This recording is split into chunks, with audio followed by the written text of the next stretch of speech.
मंदिर और मस्जिद की दीवारें बिल्कुल बगल में हैं। जो मस्जिद के इमाम साहब हैं अब्दुल रज़ाक मौलाना साहब, बंगाल के रहने वाले हैं, वो हमारी तंजीम ऑल इंडिया इमाम ऑर्गेनाइजेशन के दिल्ली के सेक्रेटरी हैं।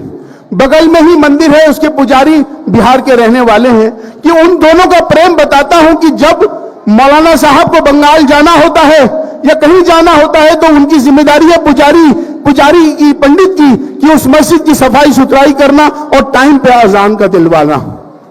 इसी तरह से जब अगर पंडित जी को अगर चला जाना होता है कहीं पर, तो वो मौलाना साहब को ये जिम्मेदारी दे के जाते हैं कि भाई हमारे मंदिर का ख्याल रखना। इसी का नाम भारत है, इसी का नाम भारत है, यही भारत है। अभी चूंकि इसका मकसद मुस्लिम राष्ट्रीय मंच का संवाद था, आपस में जो गलतफहमियां हैं वो दूर होनी चाहिए, उसके हवाले से इस संगठन की बुनियाद रखी गई थी और संवाद आगे काफी बढ़ चुका है। अभी जिस तरह से आपने सुना और आप देख रहे होंगे कि जिस तरह से आदरणीय मोहन भागवत जी, चूंकि अगर उनका जिक्र नहीं करूंगा हक अदा नहीं होगा, जिस तरह से उन्होंने कहा कि हमारे सबके डीएनए एक हैं, उन्होंने हमेशा सबको एक जोड़ने की बात की। उनके मुंह से कभी भी कोई ऐसी बात नहीं निकली जिससे इख्तिलाफ पैदा हो। उन्होंने हमेशा जोड़ने का काम किया। अभी 24 जुलाई को हमने दिल्ली के अंदर मोहन भागवत जी को मैंने बुलाया था। अखिल भारतीय इमाम संगठन और राष्ट्रीय स्वयंसेवक संघ का साझा एक प्रयास था इस संवाद के रूप में। 100 साल के बाद देश के बड़े 60 इमामों को बुलाया गया और 3.5 घंटे की ये बैठक हुई। उसके बाद 18 अगस्त को सर संचालक जी को फिर मैंने कहा कि आपको एक कार्यक्रम और करना होगा, तो नवोदित आचार्य संवाद हमने रखा। तो इस संवाद की प्रक्रिया ये चल रही है, लोगों को जोड़ने का काम कर रही है। अगर हम अपने देश के प्रति, अगर हम मौजूदा प्रधानमंत्री श्री नरेंद्र मोदी जी के बारे में भी अगर नहीं कहेंगे इस अधिवेशन में, इस मुस्लिम अधिवेशन में, तो वो भी हक अदा नहीं होगा। आज की जो सरकार जिस तरह से नरेंद्र मोदी जी आज जिस तरह से इस बदलते भारत को जो तस्वीर आप देख रहे हैं, इस तस्वीर में नरेंद्र मोदी जी ने जिस तरह से देश को लीड किया है, उनके नेतृत्व में देश जिस ऊंचाइयों पे जा रहा है, उसके लिए तमाम सबको मुबारकबाद। आज ये बदलता भारत है।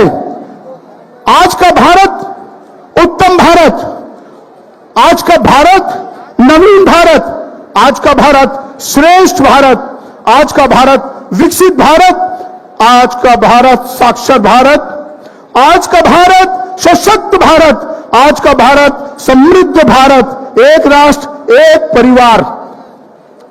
इसी को हमें आगे लेके चलना होगा। जिस तरह से आर्टिकल 370 हटने के बाद से, चूंकि यहां कश्मीर के लोग बहुत बड़ी तादाद में आए हुए हैं, इसलिए उनका भी हौसला अफजाई, उनकी बात का भी जिक्र मुझे करना होगा।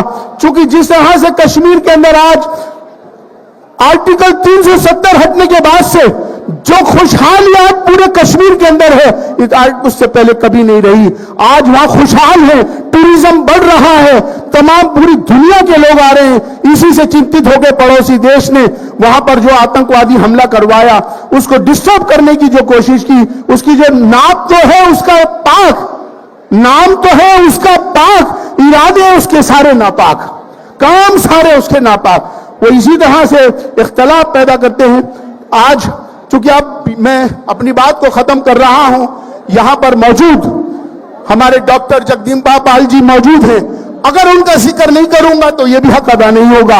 आज जिस तरह से वक्फ के मामले में, देखिए वक्फ के मामले में संशोधन एक प्रक्रिया है जो समय समय अनुसार होती आई है। ये कोई नई बात नहीं थी, पर यह प्रक्रिया है, ये हमेशा होती आई, उसके अंदर अमेंडमेंट होता आया। तो ये आज जो चूंकि मोदी जी की सरकार में इसमें अमेंडमेंट हुआ, ये तकलीफ थी। आज इस बात को समझने की जरूरत है कि जिस तरह से वक्फ के अमेंडमेंट के मामले में जो उसके अंदर उसकी पारदर्शिता की बात आई, जिस तरह से वक्फ की जमीनों को खुर्द-बुर्द किया गया, जिस तरह से जो जिन गरीबों को उसका हक वक्फ का मिलना चाहिए था, वो उसके लिए उस कानून को सख्त बना के पारदर्शिता और सही करके उस कानून को बनाया गया कि जिससे कि गरीब मुसलमानों को उसका हक मिल सके, जिन्होंने अपनी जायदादें वक्फ करी है उनको उसका हक पूरा मिल सके। यही एक मकसद के तहत वक्फ के मामलात भी इनको कही है। तो मैं कहता हूं कि इस बात के लिए भी मुबारकबाद देता हूं इस सरकार को, जिस तरह से 3 तलाक के मामलात हुए या चाहे वक्फ के मामलात हुए, सरकार हमेशा से एक अच्छा सोचती है, लेकिन विपक्ष किसी काम को अच्छा नहीं कहता, उनके हमेशा उसकी मुखालफत करता है। तो मकसद कहने का यह है कि बहुत से लोगों ने गुमराह भी किया है वक्फ के मामले में, लोगों को गुमराह करके कि मस्जिदें खत्म हो जाएंगी, मदरसे खत्म हो जाएंगे, लोगों को अलग अलग बातें करके गुमराह किया गया। तो इसीलिए आज आप सब यहाँ राष्ट्रवादी मुस्लिम्स हैं, आप लोगों के बीच में आपकी बात अगर नहीं होगी तो किसी के बारे में नहीं हो सकती, इसलिए आपके सामने सारी बातों को मुझे लाना जरूरी था। तो इसीलिए कोई भी अगर कोई गुमराह करता है वक्फ के मामले में, इस बात को समझने की जरूरत है। वक्फ हमारा है, हमारी जायदादें हैं, हमारे पुरखों की जायदादें हैं, उनकी हिफाजत हो, उन जायदादों से गरीबों लोग मुसलमानों का फायदा हो, उस बात के लिए कि अभी जो कानून बना है, बहरहाल उसके लिए बहुत बहुत मुबारकबाद पेश करता हूं। भाई इंद्रेश जी, आप यकीन माने, मैं 24 जब देखता हूं कोई ना कोई कार्यक्रम इनके, पूरा जीवन समर्पित है इनका, पूरा जीवन सिर्फ इस मुस्लिम राष्ट्रीय मंच के लिए आपने लगा रखा है, ये कुर्बानी है इनकी। मैं समझता हूं कि अल्लाह ताला से मैं इनके लिए दुआ करता हूं कि अल्लाह ताला इनको सेहत तंदुरुस्ती दे। चूंकि 2009 तक जब ये बुनियाद डली थी और 2009 तक हम एक साथ प्रवास करते थे पूरे भारत में, क्या क्या मुश्किलें आती थी वो इनको मालूम है और मुझे मालूम है। उस वक्त ये सब चीजें इतनी आसान नहीं थी।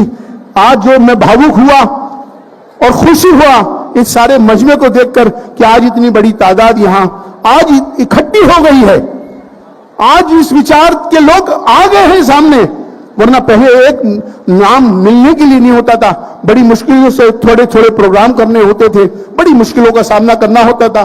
चूंकि 2009 के बाद मेरे वालिद मोहतरम मौलाना जमील अहमद इलियासी का इंतकाल होने के बाद से चूंकि संगठन की फिर मेरी जिम्मेदारी आ गई थी, तो संघ राष्ट्रीय मुस्लिम मंच को इंद्रेश जी भाई साहब लगातार संभाल रहे हैं और हम अखिल भारतीय इमाम संगठन भारत के 5.5 लाख इमामों और मस्जिदों का संगठन है। मैं उसका राष्ट्रीय अध्यक्ष भी हूं और चीफ इमाम भारत होने के नाते मेरे पास जिम्मेदारियां ज्यादा हैं, लेकिन वक्त पर जब भी मुस्लिम राष्ट्रीय मंच को मेरी जरूरत है मैं हमेशा उनके साथ हूं, आप लोगों के साथ हूं, देश के साथ हूं। बहुत बहुत शुक्रिया। व आखिर दावाना अनिल हम्दुलिल्लाहि रब्बिल आलमीन। बहुत बहुत शुक्रिया, जज़ाकल्लाह खैर।